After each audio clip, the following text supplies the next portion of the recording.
옛말에 이르기를 구덕이 무서워 장 못 담글까 하였습니다. 이는 사소한 흠이나 어려움이 두려워 마땅히 해야 할 일을 포기해서는 안 된다는 뜻이지요.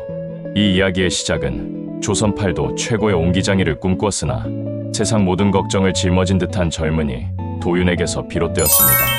도윤의 귀에 임금님 수라상에 오르는 장을 유일하게 빚는다는 월매의 할머니의 명성이 들려왔습니다. 그는 완벽한 장독을 만들기 위한 비법을 얻고자 수소문 끝에 산속 깊은 곳에 자리한 월매의 집을 찾아갔습니다. 월매는 그의 당찬 포부를 듣고는 빙그레 웃으며 말했습니다. 옹기는 그저 몸뚱이일 뿐 그릇에 혼을 알려면 속을 채워봐야지. 자네 손으로 직접 장을 담가보게. 도윤은 잠시 망설였지만 이내 도전을 받아들였습니다. 도윤은 내주를 쓰는 고된 작업에 착수했습니다. 콩을 삶고 찢고 네모난 모양으로 빚는 모든 과정에 혼신을 다했습니다. 하지만 그의 마음속에 구덕이라는 작은 벌레가 불길한 그림자를 드리우기 시작했습니다.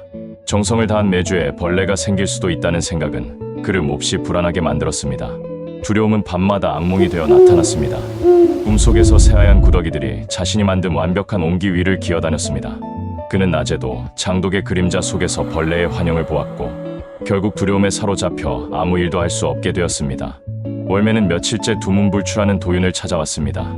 그녀는 멍하니 마당만 바라보는 그를 꾸짖지 않고 그저 그의 곁에 조용히 앉았습니다. 도윤은 고개를 떨군 채 자신의 나약한 마음에 대해 털어놓았습니다. 월매는 그를 자신의 작은 화원으로 데려갔습니다. 그녀는 걸음 더미를 가리키며 말했습니다. 보아라. 이곳에서는 썩어가는 것들과 피어나는 것들이 함께 춤을 춘단다.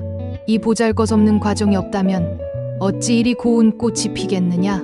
그 순간 도윤은 큰 깨달음을 얻었습니다. 작은 부패에 대한 두려움이 생명을 키우는 귀한 장을 만드는 과정을 막고 있었던 것입니다. 그는 다시 작업장으로 돌아가 새로운 결의에 찬 눈빛으로 매주를 장독에 담기 시작했습니다. 해와 바람이 장독을 어루만지며 몇 달이 흘렀습니다. 마침내 장을 여는 날 도윤이 뚜껑을 열자 깊고 풍부한 향이 퍼져나왔습니다. 월매는 장맛을 보고는 좀처럼 보이지 않던 환한 미소를 지어 보였습니다. 도윤은 마침내 깨달았습니다. 진정으로 가치 있는 것을 만들기 위해서는 사소한 흠이나 불쾌한 가능성에 발목 잡혀서는 안 된다는 것을. 글 묻는 것이 두려워 꽃 심기를 포기할 자가 어디 있겠습니까? 이것이 바로 구덕이 무서워 장 못 담글까라는 속담의 진정한 의미였습니다.